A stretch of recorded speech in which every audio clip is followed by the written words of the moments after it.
Holy Monday, the day that Jesus curses the fig tree and cleanses the temple. When Jesus cursed the fig tree, he was headed back into the city, and he saw a tree that had leaves, but it didn't have fruit. And he cursed the fig tree, and he said, "Never again will you produce fruit." Now, you may ask why that's important or why that's significant, and I'll tell you why. It tells us that it's important to Jesus for us to bear fruit.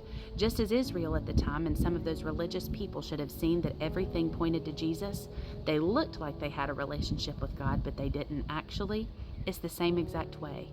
We as Christian religious people should be producing fruit in our lives, and if we're not, something is wrong. Jesus said you can tell a tree by its fruit. If it's not producing fruit, it's not a good tree.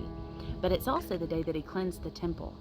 He said, "It is written that my house should be a house of prayer, and you've turned it into a den of thieves."